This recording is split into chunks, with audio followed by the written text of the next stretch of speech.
Bismillahirrahmanirrahim.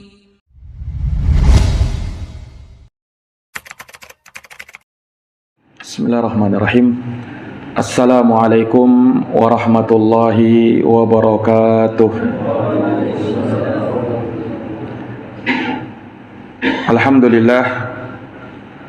Alhamdulillahi rabbil alamin. Wassalatu wassalamu ala al-mab'uthi rahmatan lil alamin, Nabiina Muhammadin wa ala alihi wa sahbihi ajma'in. Subhanaka la ilma lana illa ma 'allamtana innaka antal alimul hakim. Allahumma 'allimna ma yanfa'una wanfa'na bima 'allamtana wa zidna ilman ya karim. Rabbi shrah li sadri wa yassir li amri wa hlul 'uqdatan min lisani yafqahu qawli. Amma ba'd.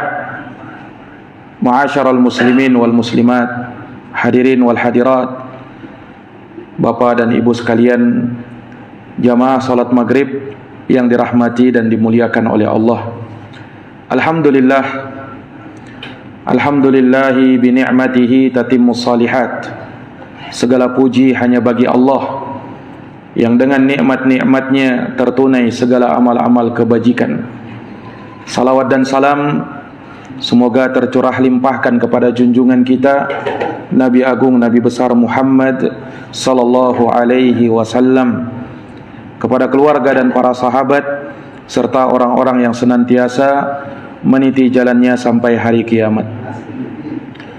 Ma'asyaral muslimin, Bapak dan Ibu sekalian yang dirahmati oleh Allah,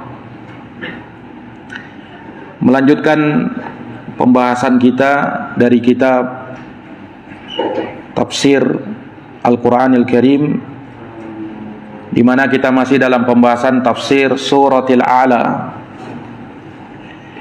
Telah kita bacakan ayat yang ke-14 dari surat yang agung ini, yang menyebutkan tentang keberuntungan dan ciri orang-orang yang beruntung. Maka Allah berfirman, qad aflaha man tazakka, sungguh telah beruntung orang-orang yang mensucikan dirinya.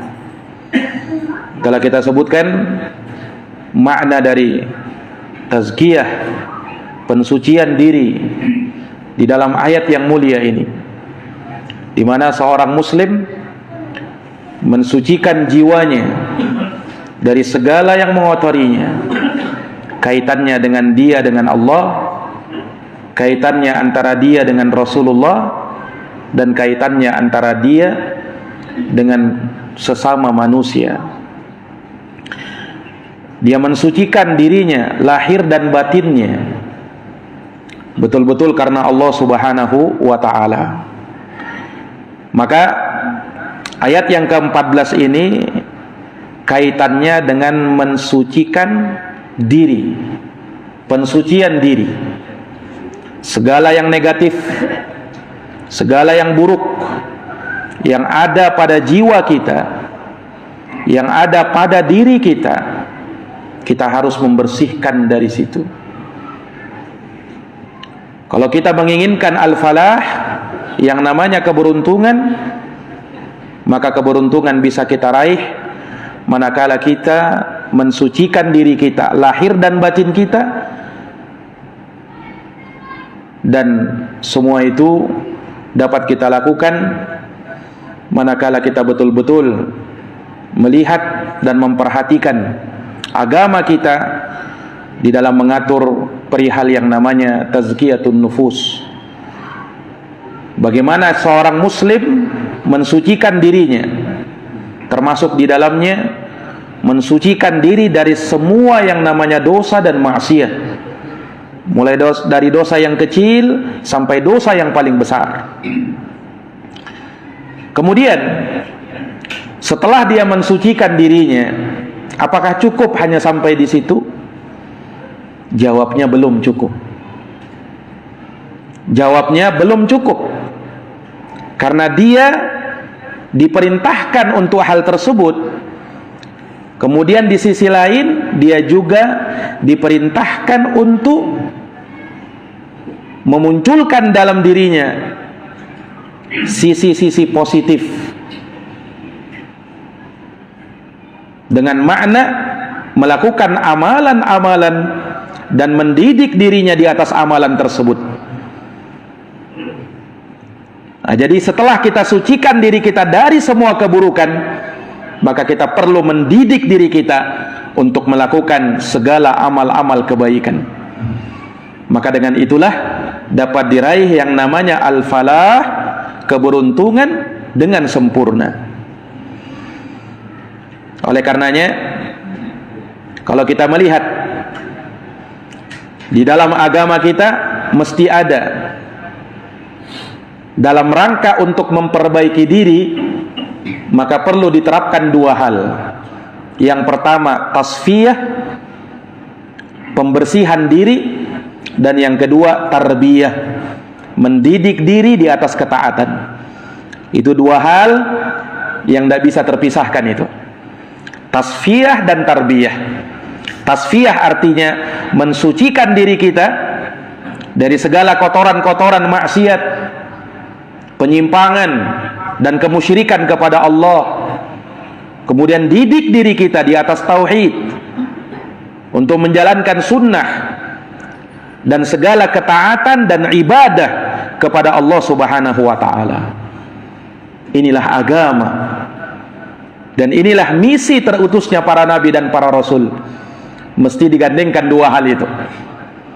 Makanya kalau kita lihat di dalam Al-Quran, Allah Subhanahu wa ta'ala berfirman, wa arsalallahu jami'ar rusul mubasyirina wa mundirin. Dan Allah mengutus semua para rasul, tugasnya apa?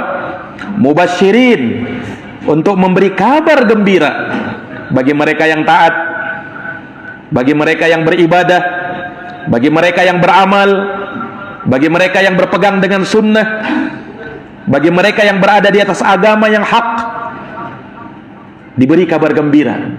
Ini tarbiyah. Wa mundirin, dan untuk memberi peringatan. Peringatan dari para pendosa, peringatan dari orang-orang yang kafir, peringatan untuk mereka yang tak beriman dan tak mengambil peringatan Allah. Diingatkan, awas, di sana ada azab Allah. Awas, di sana ada hukuman Allah. Awas, di sana ada neraka Allah Subhanahu wa ta'ala. Inilah usaha di dalam agama ini untuk melakukan yang namanya at-tasfiyah dan at-tarbiyah, mendidik diri di atas ketaatan dan membersihkan diri dari perkara-perkara maksiat kepada Allah Subhanahu wa ta'ala. Makanya jamaah sekalian, kalau kita lihat di ayat yang ke-14, qad aflaha man tazakka, ini tasfiyah, ini upaya untuk membersihkan diri, untuk bisa menggapai yang namanya keberuntungan. Di ayat yang ke-15 itu namanya tarbiyah, didik diri di atas ketaatan. Apa ayatnya? Wa dzakarasma rabbih fasalla. Ini ketaatan ini. Wa dzakarasma rabbih, dan dia berzikir, mengingat, menyebut nama Allah, kemudian dia sholat. Ketaatan kan? Sebelumnya disebutkan pensucian diri, kemudian didik diri di atas ketaatan, dan yang paling utamanya dua hal. Yang pertama zikir kepada Allah, dan yang kedua mengerjakan sholat karena Allah Subhanahu wa ta'ala. Para jamaah yang dirahmati dan dimuliakan oleh Allah, maka Allah Subhanahu wa ta'ala menyebutkan di ayat yang ke-15 ini dua hal. Yang pertama berzikir. Berzikir itu kadang dibahasakan menyebut, kadang dibahasakan mengingat. Orang yang berzikir, dia mengingat sembari menyebut. Nah, itu yang namanya zikir kepada Allah. Dan dia berzikir menyebut asma Allah, nama-nama Allah Subhanahu wa ta'ala yang maha indah. Menunjukkan bahwa zikir bukan sekedar ingat di dalam hati. Yang namanya zikir bukan sekedar ucapan di lisan, Tapi yang namanya zikir kepada Allah harus tergabung di dalamnya dua hal. Ingat di dalam hati, kemudian lisannya menyebut puji-pujian kepada Allah Subhanahu wa ta'ala. Itulah yang namanya zikir. Karena di sana ada orang yang hanya menyebut, hatinya lalai. Mungkin dia menyebut nama Allah, mungkin dia memuji Allah, mungkin dia mensucikan Allah, tapi hatinya tidak seperti itu. Hatinya lalai. Ini belum dikatakan berzikir kepada Allah. Makanya kalau hanya seperti itu, jangankan yang taat, yang tak taat pun kadang bisa menyebut nama Allah. Bahkan yang lagi bermaksiat pun terkadang bisa memuji Allah. Ada orang yang baru menang judi, alhamdulillah menang judi, menyebut nama Allah juga kan. Ada orang pas mencuri, bismillah, mencuri ini. Dukun, profesinya sebagai dukun, tapi ucap juga la haula wala quwata illa billah. Apakah itu dikatakan zikir? Lisannya betul dia berzikir, menyebut, tetapi hatinya tidak seperti itu. Bagaimana bisa berkumpul yang namanya zikir dengan kau berbuat maksiat kepada Allah? Bagaimana bisa kau berzikir kepada Allah sementara kau berbuat dosa kepada Allah? Makanya yang namanya zikir disyaratkan hati harus mengingat, lisan harus menyebut. Itulah zikir kepada Allah Subhanahu wa ta'ala. Ini para jamaah yang dirahmati dan dimuliakan oleh Allah. Jadi seseorang berzikir kepada Allah Subhanahu wa ta'ala hakikatnya seperti itu. Dan zikir ini adalah amalan yang hendaknya kita berpegang teguh dengannya. Makanya Rasulullah sallallahu alaihi wasallam pernah bersabda di dalam hadis Abdullah bin Busur radhiyallahu taala an, ada seorang Arab Badui datang kepada Nabi sallallahu alaihi wasallam kemudian berkata begini, "Ya Rasulullah, inna syara'i al-islami qad kathurat alayya." Ya Rasul, sesungguhnya syariat Islam itu sudah terlalu banyak.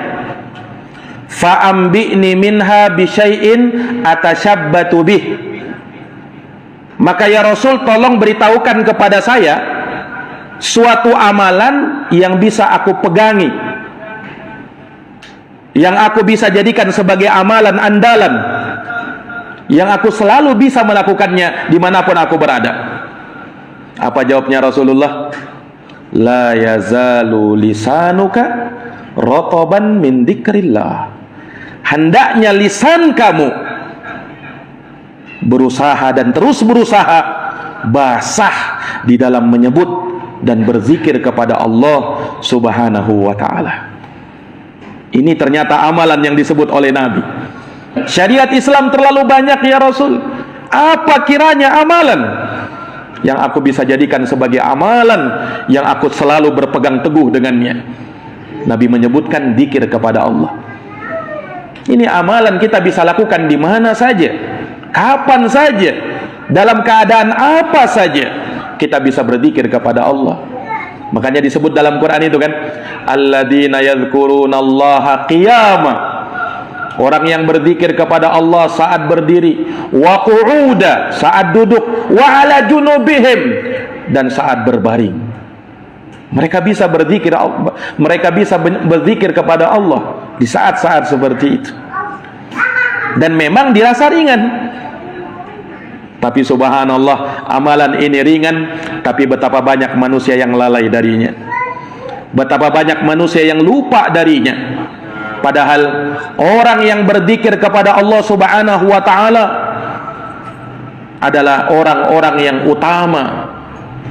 Bahkan disebut di dalam Al-Quran, di antara deretan orang-orang yang terbaik yang Allah sebut di dalam Quran, ya ayyuhalladzina amanu, wahai orang-orang yang beriman, uzkurullah, berzikirlah kepada Allah, zikran katsira, dengan zikir yang terbanyak. Wasabbihuhu bukratan wa asila, dan bertasbihlah memuji Allah baik di pagi maupun di petang hari.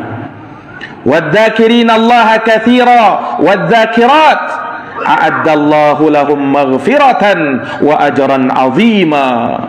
Orang-orang yang berzikir kepada Allah, laki maupun perempuan, Allah siapkan untuk mereka ampunan dan pahala yang sangat besar. Ini para jamaah yang dirahmati dan dimuliakan oleh Allah Subhanahu wa taala. Makanya Rasulullah sallallahu alaihi wasallam tauladan yang terbaik dan sempurna dalam hal ini. Beliau selalu berzikir kepada Allah. Kata Sayyidah Aisyah radhiyallahu anha, kana an-nabiy sallallahu alaihi wasallam yadhkurullaha ala kulli ahyanih. Rasulullah SAW itu, kata Aisyah, senantiasa berzikir kepada Allah dalam semua keadaannya, dalam semua aktivitasnya. Selalu dan selalu beliau mengingat Allah Subhanahu wa taala. Memang demikian, Pak. Kalau kita melihat ya, dalam kehidupan kita selalu ada zikir yang menyertainya. Bahkan setiap amalan ada zikirnya. Setiap aktivitas, bahkan aktivitas keduniaan kita, ada zikirnya kepada Allah. Mulai dari kita tidur, ada zikir sebelum tidur. Ketika kita bangun tidur, ada juga zikir bangun tidur. Ketika kita mau makan minum, ada zikirnya. Ketika selesai makan dan minum, ada zikirnya. Ketika mau keluar rumah, ada zikirnya. Ketika masuk rumah, ada zikirnya. Ketika masuk kamar kecil, ada zikirnya. Keluar dari kamar kecil, ada zikirnya. Mau masuk masjid, ada zikirnya. Keluar masjid, ada zikirnya. Lihat, semua aktivitas kita, bahkan semua amalan-amalan, bukan hanya amalan agama, amalan-amalan dunia. Kata Nabi apa?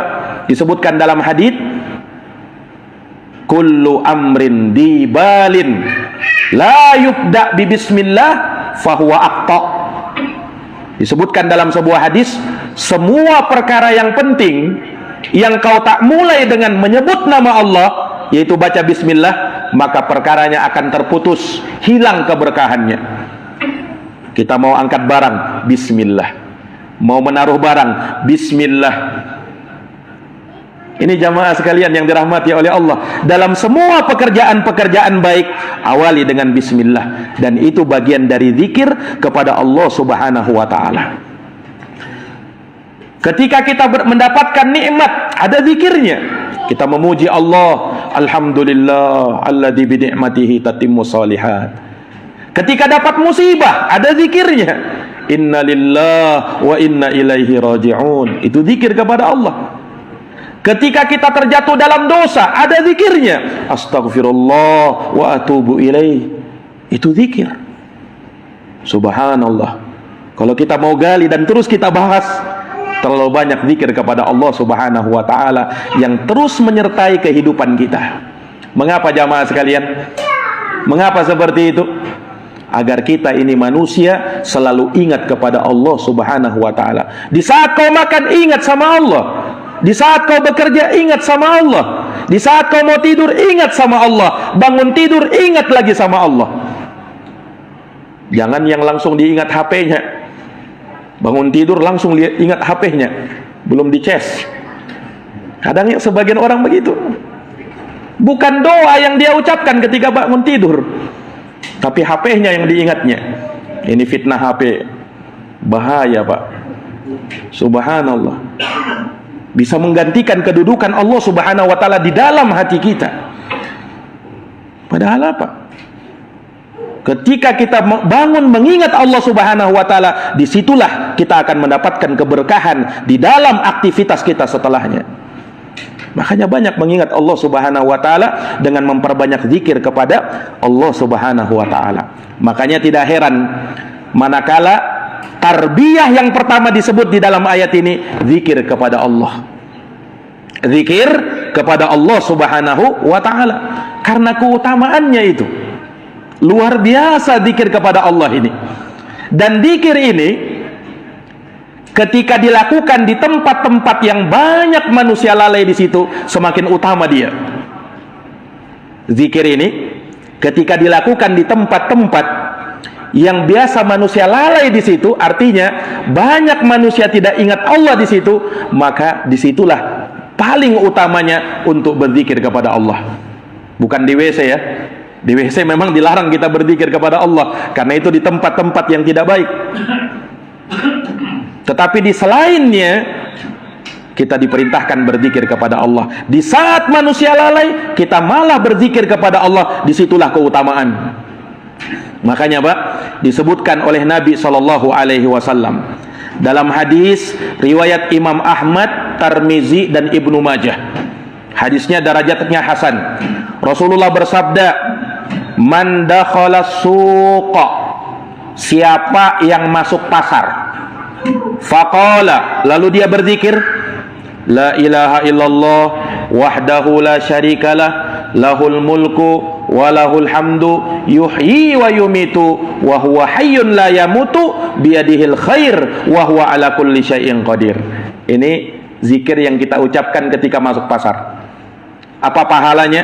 Apa keutamaannya? Kata Nabi, kataballahu lahu alfa alfi hasanah wa maha anhu alfa alfi sayyi'ah wa rafa'a lahu alfa alfi darajah. 3 keutamaannya. Allah tuliskan untuknya 1 juta kebaikan. 1 juta Pak.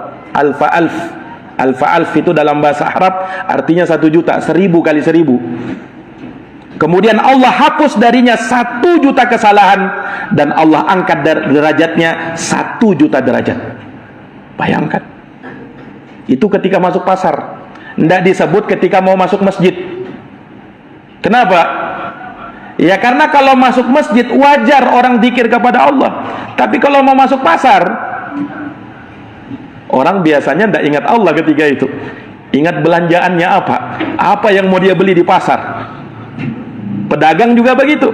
Ingat dagangannya, bagaimana dia bisa melariskan dagangannya, bagaimana dia bisa menghabiskan dagangannya. Tapi kalau dia di tempat-tempat seperti itu banyak mengingat Allah, maka disitulah keutamaan. Ingat ya, ini tidak disebutkan ketika orang mau masuk masjid. Walaupun tentu saja ada zikirnya juga ketika mau masuk masjid. Tapi justru disebutkan keutamaan ketika masuk pasar. Ini jamaah sekalian yang dirahmati oleh Allah. Kenapa? Karena tadi kaidahnya, zikir itu semakin diucapkan di tempat-tempat di mana manusia lalai terhadapnya, disitulah keutamaan.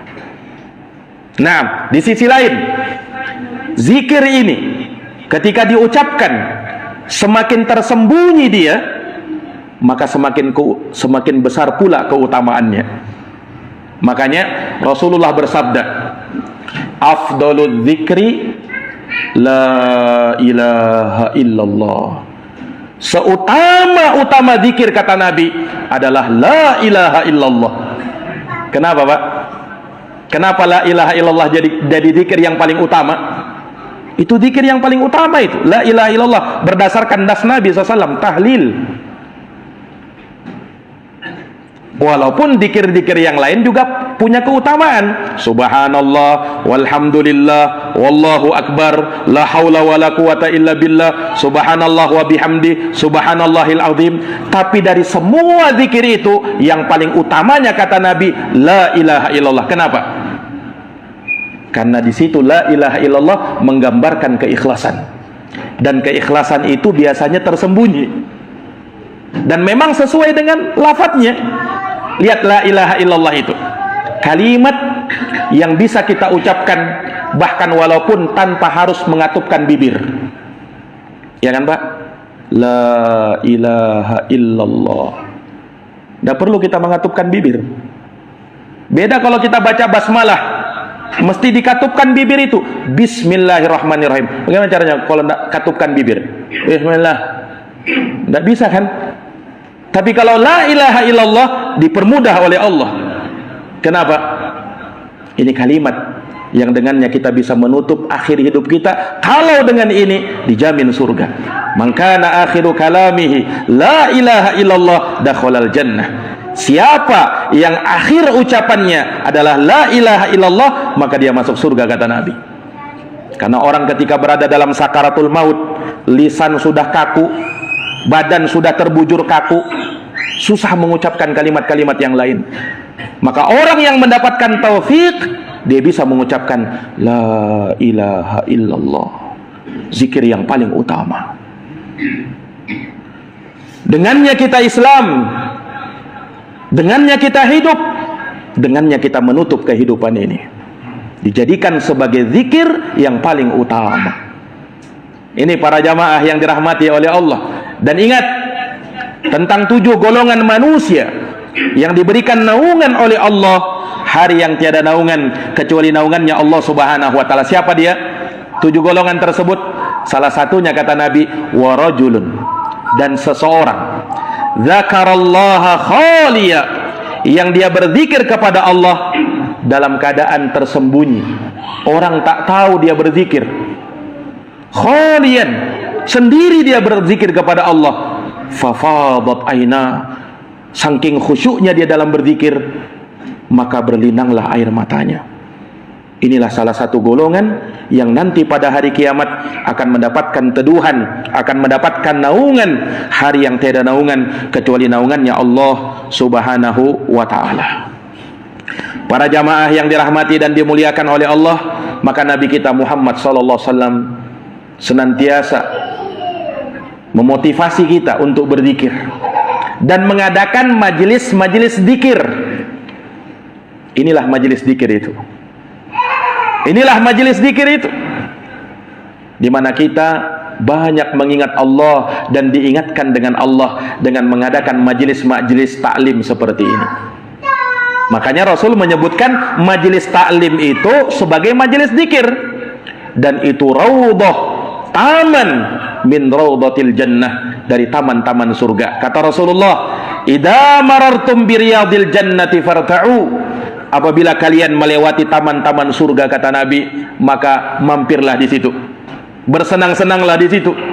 Para sahabat tanya, ya Rasulullah, wa ma riyadul jannah? Ya Rasulullah, apa itu taman surga? Kata Rasulullah, hilaqudz zikri, taman surga adalah majelis-majelis zikir kepada Allah. Kita berada di majelis ini untuk apa? Untuk mengingat Allah dan diingatkan dengan Allah, diingatkan dengan ayat-ayat Allah, diingatkan dengan hadits-hadits Rasulullah Sallallahu Alaihi Wasallam, guna menambah iman, menambah ketakwaan, menambah ketaatan kepada Allah Subhanahu wa Ta'ala. Majelis zikir para jamaah sekalian. Nah, makanya majelis-majelis seperti ini banyak dihiasi dengan zikir kepada Allah Subhanahu wa Ta'ala. Banyak dihiasi dengan zikir-zikir kepada Allah, bersalawat kepada Rasulullah Sallallahu Alaihi Wasallam.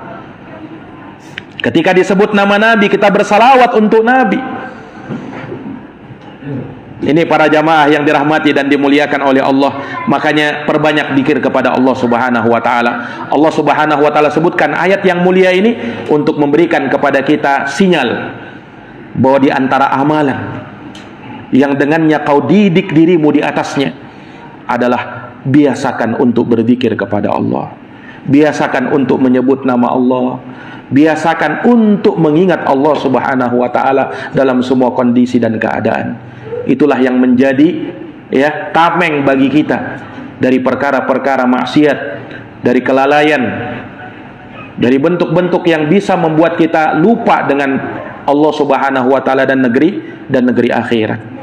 Para jamaah yang dirahmati dan dimuliakan oleh Allah Subhanahu wa Ta'ala, kemudian ketika disebut terkait dengan zikir kepada Allah, hal yang kedua untuk kita mentarbiyah, mendidik diri kita adalah dengan solat.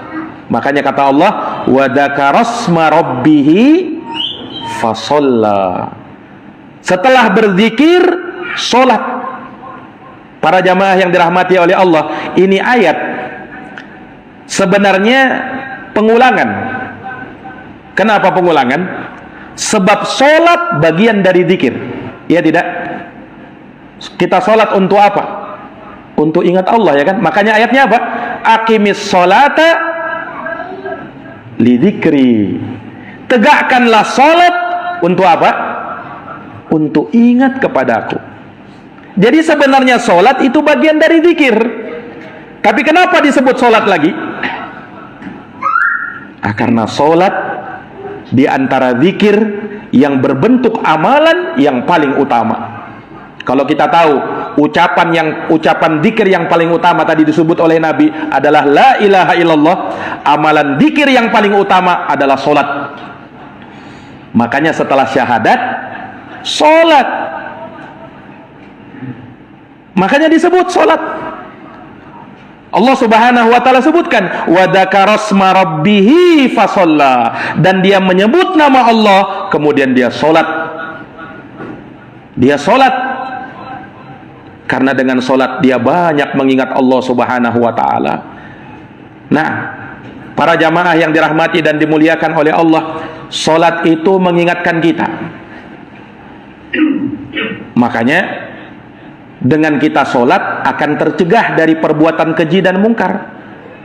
Aqimis sholah, tegakkanlah solat.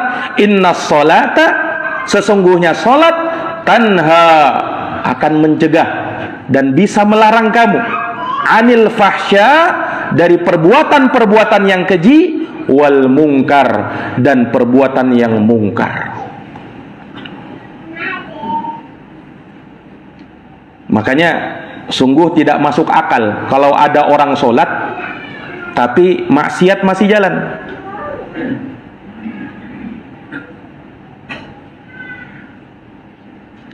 STMJ istilahnya sebagian orang, sholat terus, maksiat tetap jalan. Ini bertentangan dengan ayat tadi kan, inna sholata tanha anil fahsya'i wal munkar. Sholat itu harusnya mencegah kamu dari perbuatan yang keji dan yang mungkar. Berarti kalau ada orang yang sholat tapi maksiat jalan, ada apa-apanya di dalam sholatnya itu. Ada yang tidak betul di dalam sholatnya. Nah, karena sholat itu kita jalankan harus betul, tidak sekedar sholat, tapi iqamatus sholat. Kau tegakkan sholat itu dengan sebenar-benarnya, bukan sekedar sholat ya. Karena Allah Subhanahu wa taala inginkan dari kita iqamatus shalah. Shallu kama raaitumuni usolli. Salatlah kamu sebagaimana kau melihat Nabi salat. Makanya salat sesuai dengan tuntunan Rasulullah. Ini para jamaah yang dirahmati dan dimuliakan oleh Allah Subhanahu wa taala. Lihat ciri orang yang beruntung disebutkan di dalam surat apa? Surat Al-Mu'minun. Allah berfirman apa? Qad aflahal mu'minun. Sungguh telah beruntung orang-orang yang beriman. Kemudian di ayat setelahnya itu kan penyebutan ciri orang-orang yang beriman, Pak. Apa yang pertama disebutkan dalam surat Al-Mu'minun itu? Qad aflahal mu'minun alladzina hum fi salatihim khashi'un. Yaitu orang-orang, ini yang ciri pertamanya mereka, yang mereka khusyuk di dalam solat mereka. Yang mereka khusyuk di dalam solat mereka. Inilah yang diinginkan. Dan memang keberuntungan pertama untuk mereka solat. Makanya solat ini tidak bisa dianggap enteng. Para jamaah yang dirahmati dan dimuliakan oleh Allah, cukuplah yang menunjukkan betapa agungnya solat itu dan betapa besarnya orang yang meninggalkan sholat dosanya. Ulama sampai beda pendapat, Pak. Orang yang ninggalin sholat itu diperselisihkan keislamannya. Yang meninggalkan sholat terus menerus diperselisihkan oleh para ulama tentang keislamannya. Kenapa? Rasulullah pernah bersabda begini, al-ahdu bainana wa bainal kafirina sholah. Perjanjian beda antara kami dengan orang kafir, kata Nabi, adalah solat. Faman tarakaha faqad kafar. Siapa yang ninggalin solat, maka dia telah kafir kepada Allah. Bagaimana solatmu kau tinggalkan, sementara solat itu tiangnya agama? Wa amuduhu sholah, kata Rasulullah. Solat tiangnya agama. Agama kita itu ibarat bangunan, pondasinya la ilaha illallah Muhammadar Rasulullah. Itu pondasinya. Tiang penopang paling utamanya adalah solat. Bisa dibayangkan kalau ada orang membangun bangunan tanpa ada tiang penopang utama, akan roboh bangunannya. Demikian pula agama. Kau tidak kerjakan solat, kau tidak tegakkan solat, runtuh agamamu. Tak bisa dimainkan solat ini. Para jamaah yang dirahmati oleh Allah, bahkan ulama mengatakan bahwasanya dosa meninggalkan solat, dosa meninggalkan satu solat yang diwajibkan oleh Allah tidaklah lebih ringan daripada dosa mencuri dan berzina. Daripada dosa mencuri dan berzina. Para jamaah yang dirahmati oleh Allah. Tapi subhanallah, kita lihat terkadang kaum muslimin betapa bermudah-mudahannya mereka meninggalkan solat. Naam, tinggalkan solat. Ya, subhanallah. Para jamaah yang dirahmati dan dimuliakan oleh Allah, maka kita diperintahkan untuk solat, dan kita diperintahkan untuk memerintahkan keluarga kita solat. Bukan sekedar kita aja yang solat, keluargamu. Kau sebagai penanggung jawab, sebagai kepala rumah tangga, kau wajib perintahkan keluargamu sholat. Artinya, kalau kau tidak perintahkan, kau juga berdosa. Karena kau yang menjadi bertanggung jawab. Allah berfirman apa? Wa'mur ahlaka bis-shalah wastabir 'alaiha. Perintahkan keluargamu untuk sholat. Istri dan anakmu, perintahkan sholat. Wastabir 'alaiha. Bersabarlah kamu untuk memerintahkan mereka sholat. Karena terkadang kita perintahkan sholat, mungkin mereka tidak sholat. Tapi jangan putus asa, terus perintahkan, terus perintahkan.